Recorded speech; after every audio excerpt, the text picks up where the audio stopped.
குறிப்பிட்ட தலைப்பின் கீழ் ஒரு குறிப்பிட்ட கால இடைவெளியில் மக்களுக்கு மத்தியில் தொடர் பிரச்சாரத்தை மேற்கொண்டு வருகிறது. ஒவ்வொரு தலைப்பை தேர்வு செய்து அந்த தலைப்பின் கீழ் மக்களுக்கு தேவையான குர்ஆன் ஹதீஸிலிருந்து அந்த சமகால நிகழ்வுகளோடு ஒப்பிட்டு மக்களுக்கு தேவையான அந்த தகவல்களை விழிப்புணர்வு ஏற்படுத்தக்கூடிய இந்த பிரச்சாரத்தை நாம் மேற்கொண்டு வருகிறோம். அந்த அடிப்படையில் ஏப்ரல் மாதம் முதல் ஜனவரி 2027 வரை அண்ணல் நபியே அழகிய முன்மாதிரி என்ற தலைப்பு தேர்வு செய்யப்பட்டுள்ளது. இந்த உலக வாழ்க்கையில் முஸ்லிம்களாக வாழக்கூடியவர்கள் அண்ணல் நபி முகமது நபி ஸல்லல்லாஹு அலைஹி வஸல்லம் அவர்களைத்தான் தங்களுடைய வாழ்க்கையினுடைய நெறியாக, தங்களுடைய வாழ்க்கையினுடைய முன்மாதிரியாக ஏற்று பின்பற்ற கடமைப்பட்டிருக்கிறார்கள் என்ற இந்த நோக்கத்தை மையமாக கொண்டு தொடர்ச்சியாக இந்த தலைப்பின் கீழ் 10 மாத காலம் முகமது ஸல்லல்லாஹு அவர்கள் தான் எங்களுக்கு வழிகாட்டி, அவர்கள்தான் எங்களுடைய முன்மாதிரி என்று சொல்லக்கூடிய இந்த தலைப்பு நமக்கு பாடம் நடத்தக்கூடிய ஒரு சூழலை நாம் பார்க்கின்றோம். அந்த அடிப்படையில் தற்போதுள்ள ஏப்ரல் மாதம் தமிழகம் போன்ற பல பகுதிகளில் இருக்கக்கூடிய சூழலை மையமாக கொண்டு ஆட்சி தலைவர் அண்ணலார் என்ற தலைப்பு தேர்வு செய்யப்பட்டுள்ளது. ஆட்சிக்காக, கட்டிலில் அமர்வதற்காக, எம்எல்ஏ பதவிக்காக ஓடக்கூடிய இந்த தருணத்திலே ஒரு ஆட்சியாளர் எப்படி இருப்பார், நபிகள் நாயகம் அவர்கள் ஆட்சியை எப்படி அமைத்தார்கள், அந்த ஆட்சியில் நமக்கு எப்படி முன்மாதிரியாக திகழ்கிறார்கள் என்ற தலைப்பு என்ற அடிப்படையில் மக்களுக்கு பிரச்சாரம் செய்வதற்காக இந்த மாதத்திற்கான தலைப்பாக ஆட்சி தலைவர் அண்ணலார் என்று சொல்லக்கூடிய தலைப்பை நாம் தேர்வு செய்துள்ளோம்.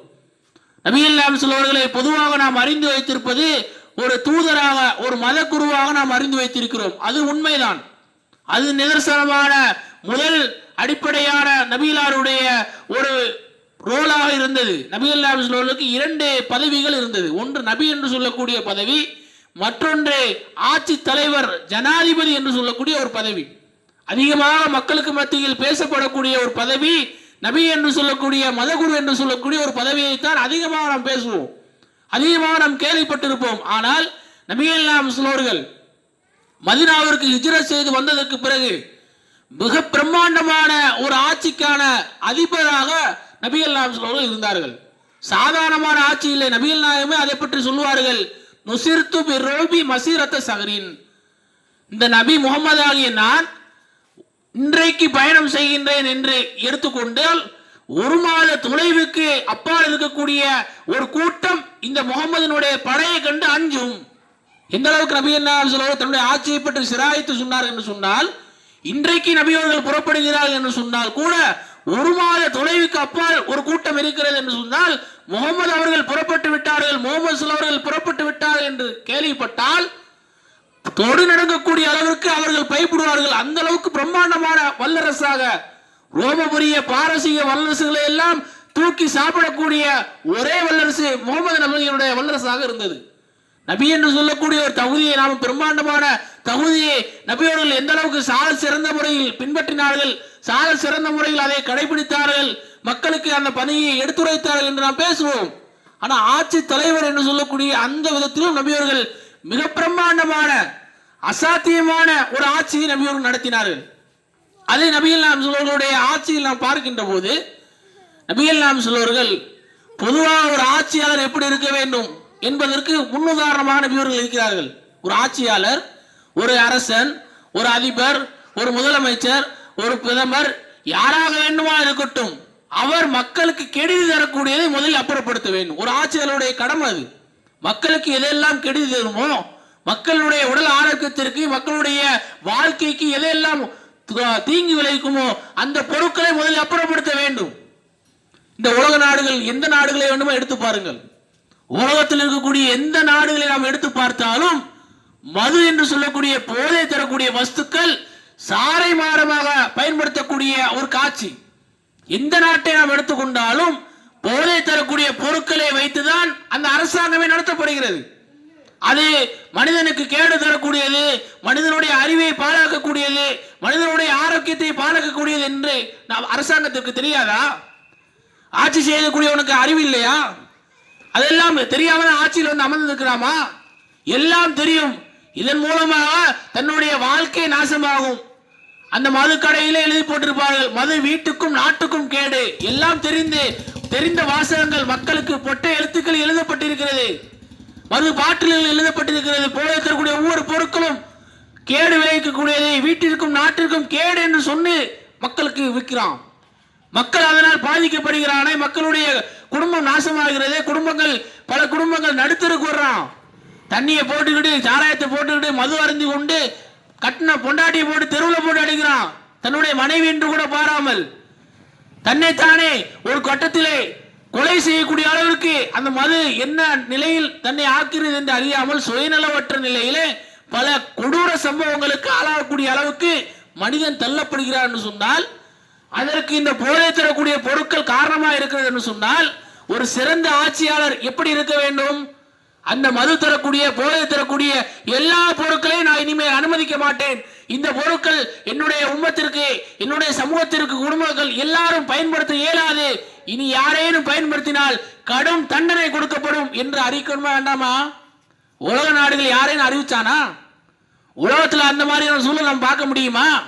நபிகள் நாயகம் சொல்வார்கள், தன்னுடைய மதீனாவிலே ஆட்சி பொறுப்பேற்றதற்கு பிறகு ஒரே உத்தரவு, குல் முஸ்தரிக்கின் வ முஷ்ரிக்கின் ஹராம். போதை தரக்கூடிய ஒவ்வொரு பொருளும் ஹராம். அது முஸ்லிமுக்கு மாத்திரம் அல்ல, என்னுடைய சமுதாயத்தில் என்னுடைய ஆட்சிக்கு கீழ் வாழக்கூடிய யூதனுக்கும் ஹராம். யூதனும் பயன்படுத்த முடியாது, முஸ்லிமும் பயன்படுத்த முடியாது.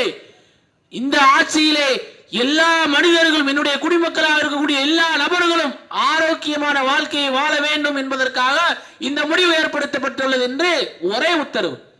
போதை தரக்கூடிய எல்லா பொருட்களையும் நபியவர்கள் ஒரே உத்தரவில் தடை செய்தார்களே. நபிகள் நினைத்திருந்தால் அதை வைத்து வருமானம் திருத்திருக்க முடியாதா? இன்னைக்கு மது போதை பொருட்களை வைத்துதானே வருமானத்தை திருட்டுகிறார்கள். விதவிதமாக கண்டுபிடிக்கலாம். ஆரம்ப காலகட்டத்திலாவது ஒரு முறையில மது அருந்துவார்கள், கள்ளுச்சாராயம் குடிப்பார்கள், கல் அருந்துவார்கள் என்பது போன்ற பல விஷயங்கள் இருந்தது. ஆனால் இன்றைக்கு சுவாசித்தா போதை ஏற்படும், இன்ஜெக்ஷன் மூலமா போதை ஏற்றுறான், பலவிதமான டெக்னாலஜிகள் மூலமாக தன்னை மாய்க்கக்கூடியதை அரசாங்கம் விற்கிறான். அதை மக்கள் சாப்பிட்டு செத்து போறான். அதை பார்த்துக்கிட்டு எனக்கு வருமானம் வந்தா போதும், என் அரசு நடந்தா போதும் என்று நினைக்கிறோமே, இது சரியான அரசா? ஒரு சிறந்த ஆட்சியா? அது எந்த கட்சி ஆட்சி செய்தாலும் சரி, திமுக ஆட்சி செய்தாலும் சரி, அதிமுக ஆட்சி செய்தாலும் சரி, தேர்தலுடைய வாக்குறுதியாக கொடுப்பார்கள்.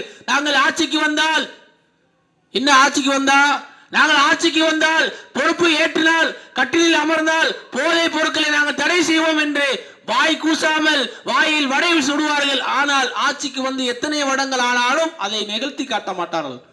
அது எந்த கட்சியா இருக்கட்டும், அது எந்த கட்சி, எந்த பாரபட்சமும் இல்லாமல் சொல்லி வைத்தது மாதிரி, ஆண் ஆட்சி செய்தாலும் சரிதான், பெண் ஆட்சி செய்தாலும் சரிதான், எந்த நாட்டிலும் எந்த மாநிலங்களிலும் அந்த ஒரு சூழலை பார்க்க இயலாது. ஆனால் எங்களுடைய முகமது ஸல்லல்லாஹு அலைஹி வஸல்லம் அவர்கள் அந்த ஒரே ஆட்சியாளர், உலகத்திலே இருக்கக்கூடிய ஒரே ஆட்சியாளர், தன்னுடைய ஒரே உத்தரவில் போதை தரக்கூடிய அனைத்து பொருட்களையும் ஹராமாக்கி தடை செய்து மக்களுக்கு, குடிமக்களுக்கு ஆரோக்கியமான வாழ்க்கையை விட்டுத்தாரே. இதில் இன்றைக்கு ஆட்சிக்கு அலையக்கூடிய, ஆட்சிக்கு லாலா என்று நாக்கை தொங்க போட்டு அலையக்கூடிய ஒவ்வொருவருக்கும் முன்மாதிரி. அது முஸ்லிமா இருக்கட்டும், காஃபிரா இருக்கட்டும், ஆட்சினா இப்படி இருக்கணும். போதை தன்னுடைய வாழ்க்கையை நாசமாக்கக்கூடிய குடிமக்களை பார்த்துக்கிட்டு அதன் மூலமா வருமானம் திட்டுவது ஒரு ஆட்சியா? இதே மாதிரி தன்னுடைய ஆட்சியில் நபிகள் நாயகம் சொல்வார்கள், ஒரு ஆட்சியாளராக இருந்தால் தன்னுடைய ஆட்சிக்கு கீழ் ஏதேனும் குற்றங்கள் நடக்கும் போது அதற்கு கண் துடைப்புக்கு தன்னை கொடுப்பது ஒரு ஆட்சியாளர் அழகு கிடையாது. கண் துடைப்புக்கு இன்றைக்கு உலகத்துல குற்றங்கள் எல்லாம் பெருகுவதற்கு காரணம் தண்டனைகள் குறைவு. அது கொலையா இருக்கட்டும், கொள்ளையா இருக்கட்டும், விபச்சாரமா இருக்கட்டும், பல குற்றங்களை சர்வசாதாரணம் இன்றைக்கு உலகத்தில் நாம் பார்க்கிறோம் என்று சொன்னால், அரசாங்கம் ஆட்சி செய்யக்கூடியவர்களுடைய அந்த மெத்தனம் தான் அதுக்கு காரணம். குற்றவாளி பெறுகிறான் என்று சொன்னா தண்டனைகளை குறைவு. ஆனா நபிகள் நாயகம் சொல்லுவர்களுடைய ஆட்சியில ஒருவர் குற்றம் செய்வதற்கு நடுங்குவார். ஏன்?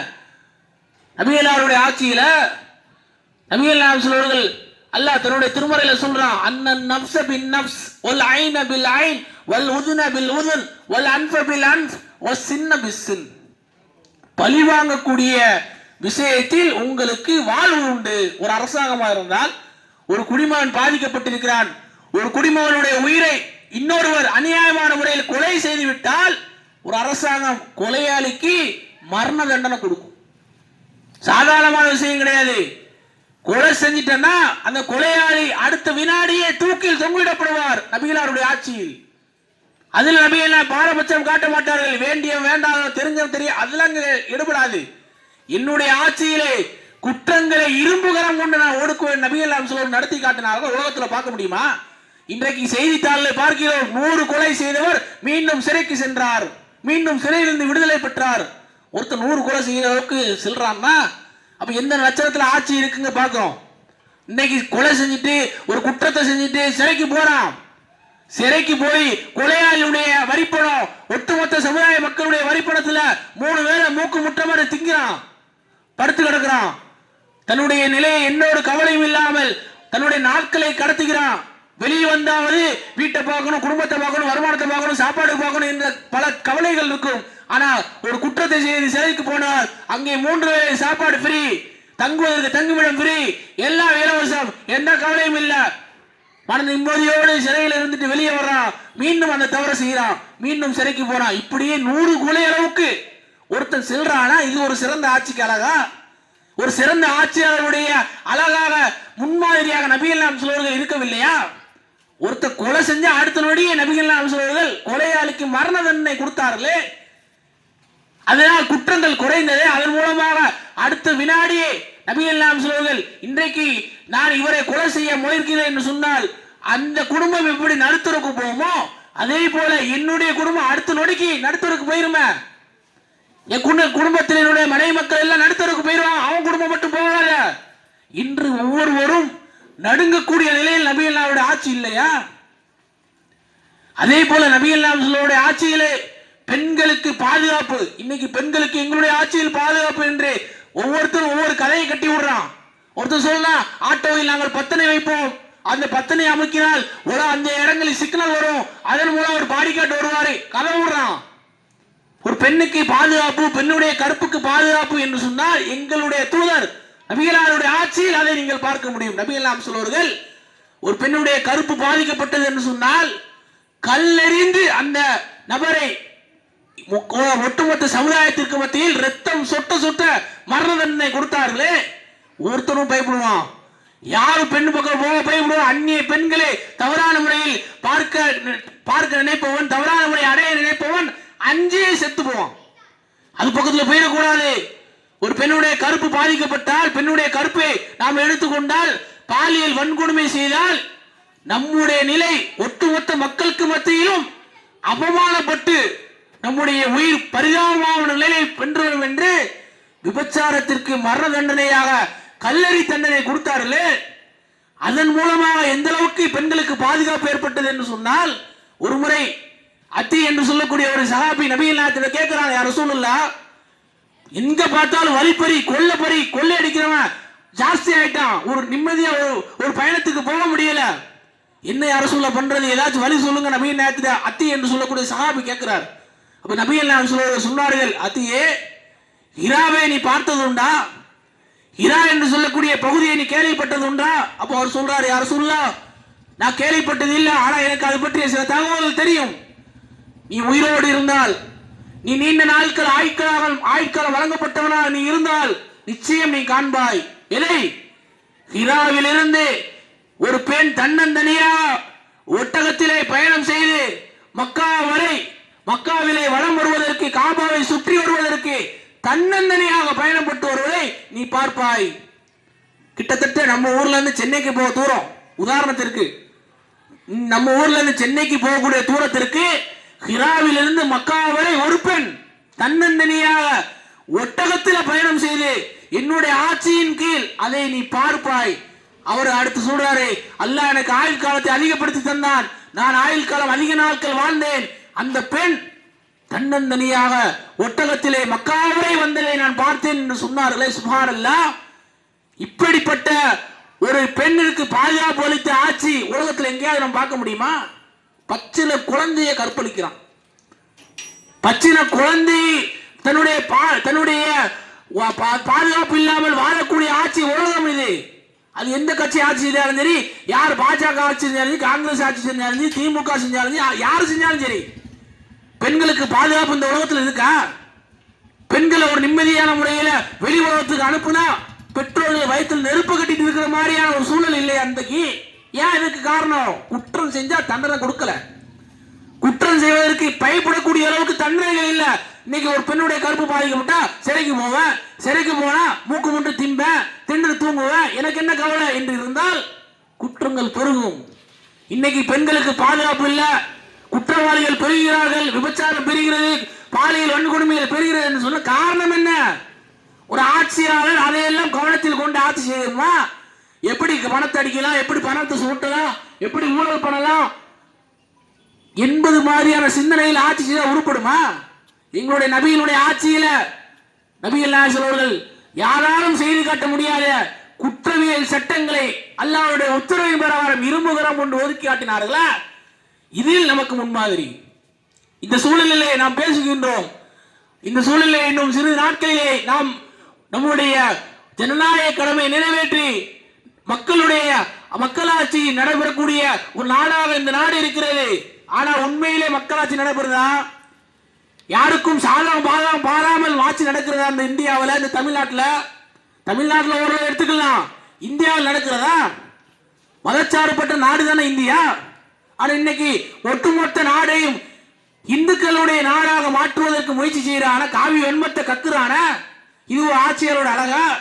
எங்களுடைய நபியினுடைய ஆட்சி மதீனாவிலே முஸ்லிம்கள் பெரும்பான்மையாக வாழ்ந்தார்கள்.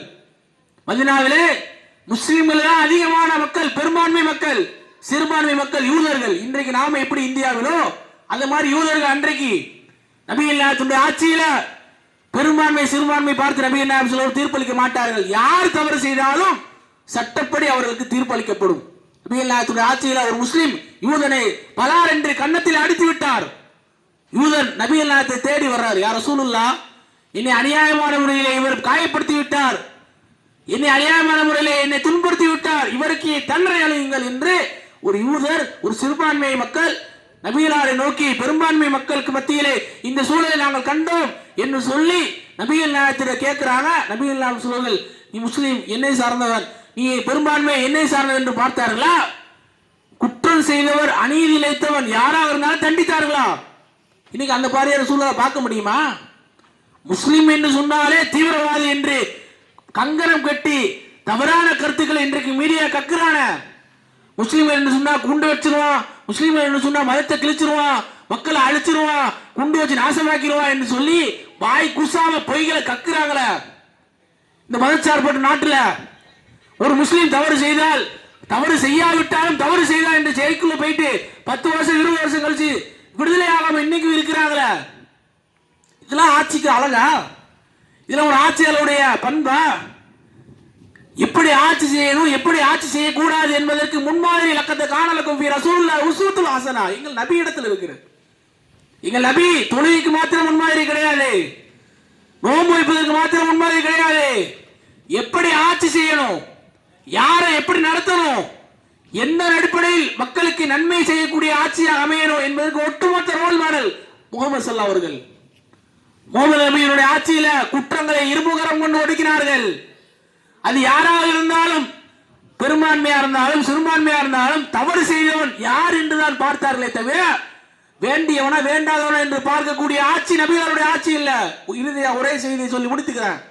நபிகள் நாயகம் சொல்வார்கள், மக்கா வெற்றியின் போது எந்த நாடு எந்த ஊர் தங்களை விரட்டியதோ, தங்களுடைய உயிருக்கு பாதுகாப்பு இல்லாமல் நபிகள் நாயகம் ஹிஜ்ரத் செய்து சென்றார்களோ மதீனாவிற்கு, பிறகு ஒரு குறிப்பிட்ட காலம் கழித்து மக்களுடைய பெரும்பான்மை ஆதரவு கிடைத்ததற்கு பிறகு ஹிஜ்ரி 6ஆம் ஆண்டு மக்காவை நோக்கி இரத்தமின்றி ஆயுதமின்றி சண்டையின்றி மக்காவை கைப்பற்றுகிறார்கள். அல்லாஹ் அப்படிப்பட்ட பாக்கியத்தை கொடுத்தான். எந்த ஒரு சண்டையும் போடல. மக்கா வெற்றியின் போது நபிகள் நாயகத்துடைய பெரும்பான்மை படையை பார்த்து எல்லாரும் பயந்துட்டான். ஒன்றும் செய்ய முடியாது. நபிகள் நாயகத்துடைய ஆயுதங்கள் எதுவும் வெளியேற்றப்படவில்லை, எந்த ஒரு சொட்டு ரத்தமும் சிந்தப்படவில்லை, எந்த ரத்தமும் இன்றி எந்த ஒரு ஆயுத கலப்பொன்றுமின்றி சண்டைகள் இன்றி மக்காவை நபியவர்கள் வெற்றி கொள்ளக்கூடிய அந்த சூழ்நிலையிலே நபிகள் நாயகம் மக்கா வெற்றியின் போது ஒரு சம்பவம் நடைபெறுகிறது. உயிர் குலத்து பெண்மணி என்று சொல்லக்கூடிய ஒரு பெண்மணி, மக்சூமியா கோத்திரத்தை சேர்ந்த ஒரு பெண்மணி நபிகளாருடைய அந்த ஆட்சியின் போது திருடி வருகின்றார்கள். நபிகளாருடைய ஆட்சியில யார் திருடினாலும் அவருடைய கரங்கள் வெட்டப்படும். அது உயர் குலத்தவராக இருந்தாலும் தாழ்ந்த குலத்தவராக இருந்தாலும் யாரா இருக்கட்டும், நபிகளாருடைய ஆட்சியில, இஸ்லாமிய ஆட்சியில ஒரு பெண்ணா இருக்கட்டும் ஆணா இருக்கட்டும், திருடினா அவருடைய கைகள் வெட்டப்படும். அப்போ அவர் உயர் குலத்து பெண்ணாக மாறிட்டா. உயர் குலத்து பெண்ணாக இருந்தோடனே சமுதாய மக்கள் எல்லாம் அந்த மக்கா வெட்டியின் போது அந்த சமுதாயத்தில் இருக்கக்கூடிய உயர் குலத்து கூட்டத்தெல்லாம் கூட்டி பேசுறாங்க, இவருடைய கைகள் வெட்டப்பட்டால் நமக்கு அசிங்கம், நம்முடைய கோத்திரத்துக்கு பெரிய இலக்கு இழிவு, இதை என்ன பண்ணலாம் என்று யோசிக்கும் போது நபிகளுடைய செல்ல பிள்ளை வளர்ப்பு பிள்ளையா இருந்த உசாமா அவங்களை ஏவி விடுறாங்க. உசாமாவே, நபிகள் உங்கள்ட்ட செல்லமா பழவாங்க, நபிகள் உங்கள்ட்ட ரொம்ப பாசமா பழவாங்க, நீங்க நபிகள் செல்ல பிள்ளை, எப்படியாச்சும் இந்த பெண்ணுக்கு தண்டனை இல்லாம ஆக்கிருங்க, நபிகள் கோரிக்கை வைங்க. நபிகள் நாயகத்தை இவரு கோரிக்கை வைக்கிறது வராரு. வளர்ப்பு மகனாக நபியவர்கள் வளர்த்த ஆரம்ப காலத்தில் வளர்ப்பு மகனாக இருந்தார்கள். பிறகு இஸ்லாம் வளர்ப்பு மகன் எல்லாம் கிடையாது என்று தடை செய்தார்கள். பிறகு செல்ல பிள்ளையாக நபிகளாருக்கு இருந்தார்கள். மிகவும் நேசத்திற்குரிய பிள்ளை உசாமா. அவர் நபிகள் சொல்றாங்க, ரசூலுல்லாஹ் இந்த மாதிரி நடந்து போச்சு, எப்படியாச்சும் பார்த்து செஞ்சிருங்களா வச்சிருங்களா. நபிநாத்துடைய முகங்கள் எல்லாம் அப்படியே சிவந்து போகிறது. நபிகளாருடைய முகங்கள் சிவந்து போய் நபிகள் மக்களை அனைவரை அழைக்கிறார்கள். நபிகள் மக்களை அனைவரை அழைத்து மக்களுக்கு அறிவு செய்தார்கள். ஓ கூட்டத்தாரே, என்னுடைய மகள் ஃபாத்திமா அவர்கள் திருடி இருந்தாலும் அவருடைய கரங்கள் வெட்டப்படும். சுப்ஹானல்லாஹ், சாதாரணமான வார்த்தை அல்ல. இன்னைக்கு ஒரு பெண், உயர் குலத்து பெண் என்று நீங்கள் மதிக்கக்கூடிய பெண் திருடியதற்காக அவரை நான் தண்டிக்க கூடாது என்பதற்காக உசாமாவை ஏறி விட்டுருக்கீங்களா? இதே நிலை என்னுடைய மகள் திருடி இருந்தாலும் அவருடைய கைகள் வெட்டப்படும். ஒரு திருடினால் கைகள் வெட்டப்படும். அது யாராக இருந்தாலும் குற்றங்கள் செய்தால் எனக்கு வேண்டியவன் வேண்டாத யாரும் தெரியாது, தெரிஞ்சவன் தெரியாத யாரும் எனக்கு தேவையில்லை, பெரும்பான்மை சிறுபான்மை எதுவும் எனக்கு தேவையில்லை, யார் நீதி யார் அநீதி செய்திருக்கிறார் என்பதை தான் என்னுடைய ஆட்சி பார்க்குமே தவிர குற்றங்களை குறைப்பதுதான் என்னுடைய ஆட்சியினுடைய மையமாக இருக்குமே தவிர குற்றவாளிக்கு நான் தண்டனை கொடுப்பேன், யாரு பாதிக்கப்பட்டாரோ அவருடைய மனம் புண்படாமல் அவருக்கு பாதுகாப்பு அளிப்பதுதான் இந்த முகமது ஸல்லல்லாஹு ஆட்சி என்று நிரூபித்து காட்டினார்கள். சுப்ஹானல்லாஹ், இப்படிப்பட்ட ஆட்சி இந்தியாவில் வரணும். பல தலைவர்கள் பேசுறாங்க. பல தலைவர் அத்வானி போன்ற தலைவர்கள் எல்லாம் சொன்னார்கள், இந்தியாவில் அமைதி நிலவ வேண்டும் என்று சொன்னால் அரபு நாட்டு ஆட்சி இங்கு நடத்தப்படணும், அரபு நாட்டு சட்டங்கள் இங்கு ஏற்றப்பட்டாலே ஒழிய குற்றங்கள் குறையாது, கொலைகள் குறையாது, விபச்சாரம் குறையணும் என்று சொன்னால் அரபு நாட்டு சட்டத்தை கொண்டு வா, கல்லெறிந்து மரண தண்டனை கொடு, ஒரு பெண்ணின் மீது தவறான எண்ணத்தோடு தவறான முறையில் நடந்து கொண்டால் பெண்ணுக்கு பாதுகாப்பு அளிப்பதற்கு சிறைக்கு செல்வது மட்டும் போதாது, இஸ்லாமிய சட்டத்தை அமல்படுத்து, கொலையாளிக்கு அரசாங்கம் மரண தண்டனை கொடு, திருட்டுக்கு கைகள் வெட்டப்பட்டால் அடுத்த முறை திருடன் நினைப்பானா? இது மாதிரியான சட்ட திட்டங்களை எல்லாம் நடத்தி காட்டிய ஒரு மிகப்பெரிய சாம்ராஜ்யத்தினுடைய தலைவராக வாழ்ந்து வர்ணித்தார் நம்முடைய நபி முகமது ஸல்லல்லாஹு அலைஹி வஸல்லம். அவர்களுடைய வாழ்க்கை நமக்கு ஒரு அழகான முன்னுதாரணமாக இருக்கிறது. வெறுமன உலக மர்மி வாழ்க்கைக்காக மாத்திரமல்ல, உலகத்தினுடைய ஆட்சிக்கும் நமக்கு முன்மாதிரி. இந்த சூழ்நிலையிலே இந்த தகவல் நமக்கு மிகப்பெரிய பலன் தரக்கூடிய தகவலாக இருக்கும். வரக்கூடிய ஏப்ரல் 23ஆம் தேதி மக்களால் தேர்ந்தெடுக்கக்கூடிய அந்த ஆட்சி நம்முடைய கரங்களில் இருக்கிறது. ஆர்வ கோளாறுல அதிக மக்கள் தங்களுடைய ஓட்டுக்களை பாழாக்கி விடக் கூடாது. ரசிகை என்பதெல்லாம் ஒரு ஓரத்தில் இருக்கணும். நமக்கு இந்த தருணத்தில் யார் ஆட்சிக்கு வந்தால் முஸ்லிம்கள் சிறுபான்மை மக்களுக்கு, அது முஸ்லிம்களாக இருக்கட்டும் கிறிஸ்தவர்களாக இருக்கட்டும், சிறுபான்மை மக்களுக்கு பாதுகாப்பு என்பதை உணர்ந்து நம்முடைய ஜனநாயக கடமையை நாம் தீர்க்க வேண்டும். நம்முடைய ஆட்சி கட்டளில் யாரை அமர்த்துவது என்ற அந்த தீர்ப்பை மக்களாகிய நாம் அந்த ஜனநாயக கடமையின் மூலமாக நிறைவேற்ற வேண்டும்.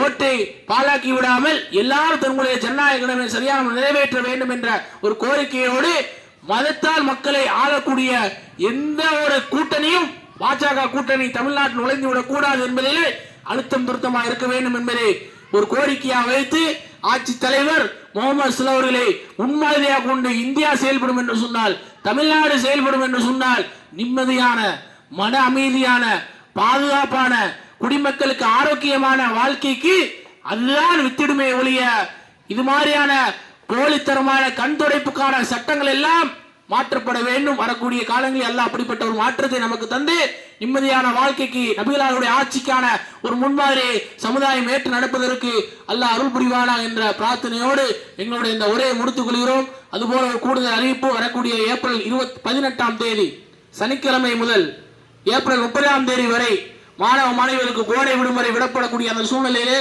கோடை விடுமுறையை தவறான முறையில் பயன்படுத்தி விடாமல், வெயில்களை சுத்தாம, தன்னுடைய ஆரோக்கியத்தை கெடுத்து விடாமல், தன்னுடைய மனதை மாற்றி விடாமல் அவர்கள் மார்க்க கல்வியின் பக்கம் ஈர்க்கப்படுவதற்கு ஒரு 10 நாட்கள் நம்முடைய தமிழ்நாடு தௌஹீத் ஜமாத் மக்கானர்களை 10வது வைத்து கோடை கால பயிற்சி முகாம் வருடம் நடைபெறும். இந்த வருடமும் ஒரு 12 நாட்கள் ஏப்ரல் 18 முதல் 30 வரை நடைபெற இருக்கிறது. இதிலே அதிகமான மாணவர்கள் 1 முதல் 12ஆம் வகுப்புகளிலே எந்த மாணவர்களாக இருந்தாலும் மாணவிகளாக இருந்தாலும் தாராளமான முறையில் கலந்து கொள்ளலாம். வயது வித்தியாசம் இல்லை, வகுப்பு வித்தியாசம் இல்லை. யார் வேண்டுமானாலும் தங்களுக்கு மார்க்க கல்வியை கற்றுக்கொள்வதற்கு கலந்து கொள்ளக்கூடிய விதத்தில் ரூபாய் 300 நுழைவு கட்டணமாக நாம் நிர்ணயித்துள்ளோம். விரைவாக உங்களுடைய பிள்ளைகளை, உங்களுடைய மாணவ செல்வங்களை சேர்த்து மார்க்க கல்வியை கற்றுக்கொள்வதற்கு ஆர்வமூட்டுமாறு அன்போடு கேட்டுக்கொள்கிறோம். வாஹிர் தவானா அல்ஹம்துலில்லாஹி ரப்பில் ஆலமீன். அஸ்ஸலாமு அலைக்கும் வரஹ்மத்துல்லாஹி வபரகாத்துஹு. சபையை முடியும் போது ஓதி கலந்து